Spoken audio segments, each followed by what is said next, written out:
ചേലക്കര നിയമസഭാ മണ്ഡലത്തിലെ വാർത്തകളുമായി ഞങ്ങളുടെ പ്രതിനിധി സാലി മുഹമ്മദ് ചേരുകയാണ്. സാലി, ഇപ്പോൾ ഇനി 1 മണിക്കൂർ മാത്രമാണ് പോളിംഗിന് അവസാന സമയം ഉള്ളത്. ഇപ്പോൾ നിലവിൽ തന്നെ നമുക്ക് മനസ്സിലാക്കാൻ കഴിയുന്ന പോളിംഗ് 64% അടുക്കുന്നു എന്നുള്ളതാണ്. ഇപ്പോഴും നിരവധി പേർ ക്യൂവിലുണ്ട്. എങ്ങനെയാണ് പോളിംഗിന്റെ രീതി? ഈ ശതമാനം 70 കടക്കാനുള്ള സാധ്യതയുണ്ട്. കഴിഞ്ഞ തവണത്തെ ഒരു പോളിംഗ് ശതമാനവുമായി വെച്ച് നോക്കുമ്പോൾ ഇപ്പോൾ എങ്ങനെയാണ് പോളിംഗ് നമുക്ക് വിലയിരുത്താൻ കഴിയുന്നത്?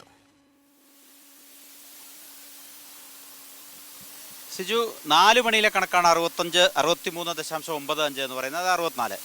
പക്ഷേ അതിനുശേഷം 1 മണിക്കൂർ ഇപ്പോൾ പിന്നിട്ടിരിക്കുന്നു. ഒരു 5 മിനിറ്റിനുള്ളിൽ ഇലക്ഷൻ കമ്മീഷൻ്റെ അപ്ഡേറ്റഡ് ടേൺ ഔട്ട് വരും. അപ്പോൾ ഒരു 6% വർദ്ധിച്ചിട്ടുണ്ടാവും. അങ്ങനെയാണെങ്കിൽ ഇപ്പോൾ തന്നെ 70 പിന്നിട്ടിട്ടുണ്ട് എന്ന നിഗമനത്തിലേക്ക് നമുക്ക് എത്താം. അതാണ് സാഹചര്യം. പിന്നീട് 1 മണിക്കൂർ കൂടിയുണ്ട്. ഇനി ഇപ്പോൾ 5 മണി, 1 മണിക്കൂർ ശേഷിക്കുന്ന അരമണിക്കൂർ കൊണ്ട് ഒരു 3-4% കൂടെ വർദ്ധിച്ചേക്കാം. അപ്പോൾ ശരാശരി നമ്മുടെ ഒരു പ്രതീക്ഷ 75-നും 76-നും ഇടയ്ക്കൊരു പോളിംഗ് ശതമാനം ഈ മണ്ഡലത്തിലുണ്ട് എന്നുള്ളതാണ്. അതാണ് എക്കാലത്തെയും ഈ മണ്ഡലത്തിലെ ഒരു ശരാശരി പോളിംഗ് ശതമാനം. അങ്ങനെ തന്നെയാണ്. 2021 കഴിഞ്ഞ നിയമസഭാ തെരഞ്ഞെടുപ്പിൽ 77.4 ഇവിടുത്തെ പോളിംഗ്. 16 അത് 79.21 2011 76.52, 2006 74.21. അപ്പോൾ 75-ന് മുകളിലേക്കൊരു പോളിംഗ് ശതമാനം ശരാശരി രേഖപ്പെടുത്തുന്ന ഒരു മണ്ഡലമാണ് എല്ലാ കാലത്തും. അത് ഉപതെരഞ്ഞെടുപ്പ് ആയതുകൊണ്ട് കുറച്ചുകൂടി ഉയർന്നേക്കാം എന്ന് കരുതാം. അങ്ങനെയാണെങ്കിൽ ഒരു 77, 78, 79 അതിനിടയിൽ ഒരു ഫിഗറിലാണ് അന്തിമമായി പോളിംഗ് ശതമാനം വരാൻ സാധ്യത. നമ്മളിപ്പോൾ പറയുന്നത് 1 മണിക്കൂറും കൂടെ അവശേഷിക്കുന്ന ഒരു സമയത്താണ് എന്ന് ഓർക്കണം. അതിനിടയിൽ കൂടുതൽ ആളുകൾ വന്നാൽ കൂടുതൽ പോളിംഗ് ശതമാനത്തിലേക്ക് സ്വാഭാവികമായി വരും. ശരാശരി ഇതുവരെ രാവിലെ മുതൽ ഇപ്പോൾ വരെയുള്ള ഒരു കണക്ക് നമ്മൾ പരിശോധിച്ചാൽ, അതൊന്ന് വിലയിരുത്തിയാൽ ഒരു 76-77% പോളിംഗ് ശതമാനം ഒതുങ്ങാനാണ് സാധ്യത. 63.95 4 മണിയിലെ ടേൺ ഔട്ടായിട്ട് ഇലക്ഷൻ കമ്മീഷൻ നൽകിയിരിക്കുന്നത്. ഇപ്പോൾ 5 മണിയായി, ഇപ്പോൾ ഉടനെ വരും. അതൊരു 70 പ്രതീക്ഷിക്കുന്നു. ഒരു അവസാന 1 മണിക്കൂർ കൊണ്ടൊരു 6-7% വർദ്ധിച്ചാൽ ഒരു 76-77. അതൊരു മെച്ചപ്പെട്ട പോളിംഗ് ആണ് എന്ന് തന്നെ പറയേണ്ടി വരും. വളരെ മെച്ചപ്പെട്ട പോളിംഗിലേക്ക് ഉയർന്നു വന്നേക്കാം. വേണമെങ്കിൽ ഹോം വോട്ടുകൾ കൂടി കഴിഞ്ഞ തവണ രേഖപ്പെടുത്തിയതാണോ 79%? ഏറ്റവും ഉയർന്ന പോളിംഗ് അങ്ങനെയാണെങ്കിൽ കഴിഞ്ഞ തവണ രേഖപ്പെടുത്തിയതല്ലേ? 2016 79. അത് 2016 തെരഞ്ഞെടുപ്പിൽ 79.21 ഇവിടെ ആകെ പോൾ ചെയ്ത പോളിംഗ് ശതമാനം. കഴിഞ്ഞ തവണ 77.4. അതിന് രണ്ടിനും ഇടയ്ക്കൊരു ഫിഗറാണ് ഇത്തവണ ഉണ്ടാവാൻ സാധ്യത എന്ന് നമുക്ക് ഒരു നിഗമനത്തിലേക്ക് എത്താൻ കഴിയും. ഏതായാലും മിക്ക ബൂത്തുകളിലും കാര്യമായ തിരക്കൊന്നുമില്ല. ചില ബൂത്തുകൾ, ഇപ്പം ഞാൻ നിൽക്കുന്നത് ചേലക്കര ലിറ്റിൽ ഫ്ലവർ കോൺവെൻറ്റ് സ്കൂളിലാണ്. ആ കോൺവെൻറ്റ് സ്കൂളിലെ 3 ബൂത്താണ് ഇതിലുള്ളത്, ഈ കോമ്പൗണ്ടിലുള്ളത്. 69, 70, 71. ഇപ്പോൾ എൻ്റെ പിന്നിൽ കാണുന്നത് 71 നമ്പർ ബൂത്താണ്. ആ 71 നമ്പർ ബൂത്തിൽ 1327 വോട്ടർമാരാണുള്ളത്. അതിൽ ഒരു 60% മാത്രമേ ഇപ്പോൾ പോൾ ചെയ്തിട്ടുള്ളൂ. പക്ഷേ ഇപ്പോഴും ഒരു 60-65 പേര് ക്യൂവിൽ നിൽക്കുന്നുണ്ട്. അത് രാവിലെ മുതൽ ഇവിടുത്തെ വോട്ടിംഗ് മെഷീൻ്റെ എന്തോ സാങ്കേതികമായ സ്ലോ ഉണ്ട്. അതുകൊണ്ട് തന്നെ രാവിലെ മുതൽ ക്യൂവിൽ കൂടുതൽ ആളുകളുണ്ട് എന്നാണ് ഇവിടുത്തെ പോളിംഗ് ഉദ്യോഗസ്ഥരും BLO ഒക്കെ പറഞ്ഞത്. അപ്പോൾ അങ്ങനെയാണെങ്കിൽ കൂടുതൽ വോട്ട് ചെയ്യപ്പെടുന്നതുകൊണ്ടല്ല, അവിടുത്തെ മിഷൻ്റെ സ്ലോ കൊണ്ട് കുറച്ച് ക്യൂ ഇപ്പോഴും അവശേഷിക്കുന്നുണ്ട്. ചിലപ്പോൾ 6 മണിക്ക് ശേഷം ഈ ബൂത്തിൽ ക്യൂ കണ്ടേക്കാം എന്ന് പറയാം. കാരണം ഇപ്പോൾ തന്നെ 60ഓളം പേര് ക്യൂവിൽ നിൽക്കുന്നുണ്ട്. സ്ത്രീകളാണ് കൂടുതൽ.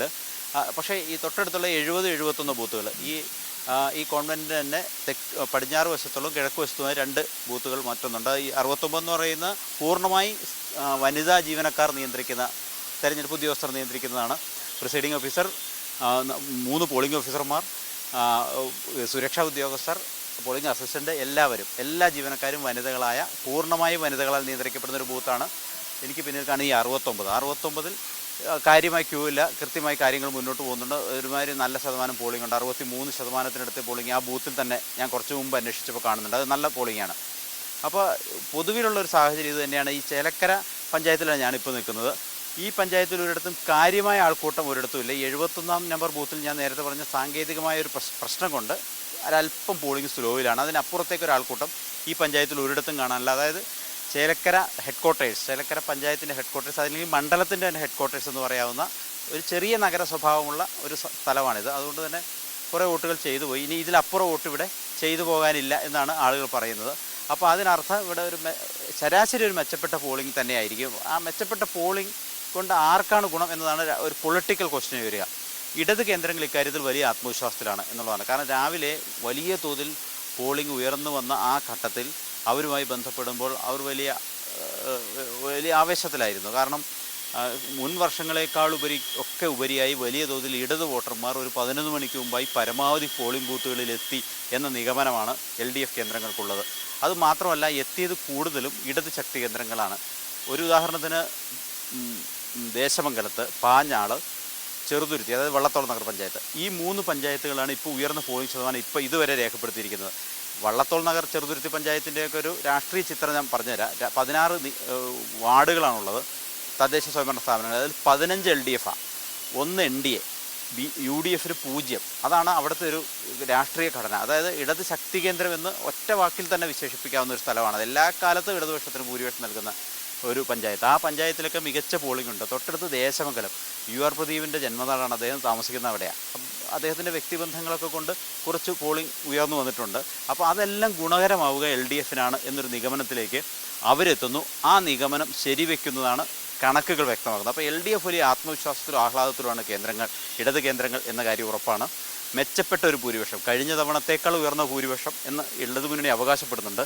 ഇവിടെ ജയിക്കും എന്നാണ് ഇപ്പോൾ LDF കേന്ദ്രങ്ങൾ പറയുന്നത്. അത് രാവിലെ സ്ഥാനാർത്ഥി വോട്ട് ചെയ്തതിന് ശേഷവും സ്ഥാനാർത്ഥിയുടെ പ്രതികരണത്തിൽ നിന്ന്, അതായത് സാലി, നമുക്ക് മനസ്സിലാക്കാൻ കഴിയുന്ന ഇടത് ശക്തി കേന്ദ്രങ്ങളിൽ കൃത്യമായൊരു പോളിംഗ് നടന്നിട്ടുണ്ട്.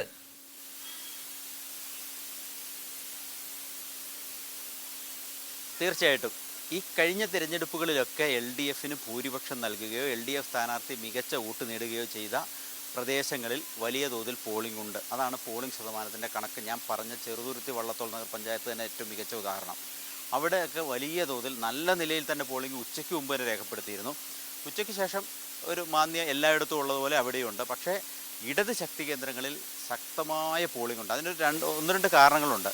കഴിഞ്ഞ തവണയൊക്കെ LDF പ്രവർത്തകരെ, LDF പരമ്പരാഗത ഇടത് വോട്ടർമാരെ സംബന്ധിച്ചിടത്തോളം ഇതൊരു ഉറപ്പുള്ള സീറ്റ്, സുഖമായി ജയിച്ചു പോകും എന്ന് ഉറപ്പുള്ളൊരു സീറ്റ്. പക്ഷേ ഇത്തവണ മറിച്ചൊരു പ്രതീതി സൃഷ്ടിക്കാൻ UDF ശ്രമിച്ചു. അതുകൊണ്ട് ആവേശവും ഒക്കെ വളരെ പ്രകടമായിരുന്നു പ്രചരണ രംഗത്ത്. ആ ആവേശം ഇടത് വോട്ടർമാരെ കൂടുതലായി പോളിംഗ് ബൂത്തുകളിലേക്ക്